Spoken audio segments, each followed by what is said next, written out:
What if death isn't the end?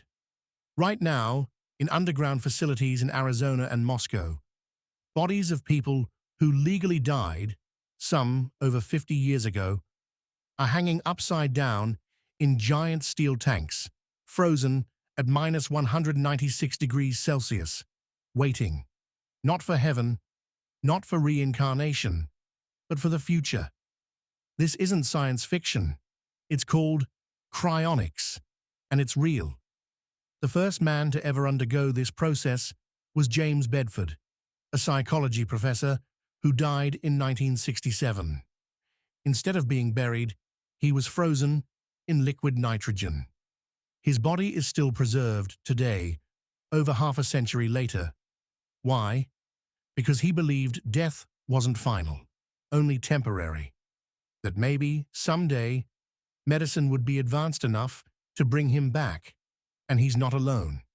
Today, over 500 people have been cryopreserved, and more than 4,000 are signed up to do the same after death. Two main companies lead this controversial science. Alcor Life Extension Foundation in Arizona, Cryonics, based in Russia. Their goal is to freeze people at the moment of legal death, preserve their brains or entire bodies, and store them in giant dewars filled with liquid nitrogen indefinitely. The idea is simple. If your brain is preserved well enough, then your thoughts, personality, and memories might survive. And if technology progresses fast enough, maybe in 50, 100, or even 500 years, doctors could cure what killed you and reverse the freezing damage.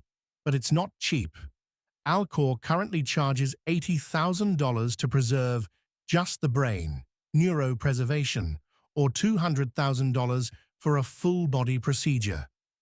Cryonics offers slightly cheaper rates, around $36,000 to $150,000, depending on what you choose.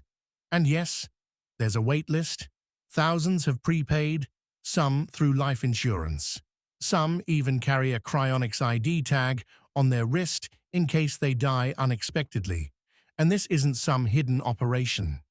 Celebrities like Peter Thiel, the billionaire co-founder of PayPal, have shown public interest. Tech futurists like Ray Kurzweil believe we'll reach a point called the singularity, when humans merge with AI, and possibly achieve digital immortality. Cryonics, they say, is just a bridge to get there. So, does it actually work? Here's the truth. As of today, no one has ever been revived from cryopreservation. Cryonics is based on a huge gamble that future science, which doesn't yet exist, will one day be able to fix all the damage caused by death, disease, and freezing. Right now, one of the biggest problems is ice crystals. When water freezes, it expands and shreds cells apart. That's why modern cryonics uses special anti-freeze chemicals called cryoprotectants to prevent cellular damage, a process called vitrification, which turns the tissue into a glass-like state rather than forming ice. And even more exciting, in recent studies, researchers have successfully revived human brain tissue that had been vitrified and stored for over a year. The tissue showed normal electrical activity after thawing. That's the first time in history human neurons survived full cryopreservation and came back online. Of course, we're still far from reviving a whole person. The brain is incredibly complex, over 86 billion neurons and trillions of connections. And even if we solve the science, what about the soul or identity? Would the person you bring back still be you? What happens when you wake up in a future world where everyone you know is dead, your language is forgotten, and your culture erased? Cryonics raises more questions than answers. Is it science? Is it hope? Or is it just expensive denial? But here's what's undeniable. The people doing this are serious. The tanks are real. The procedures are happening.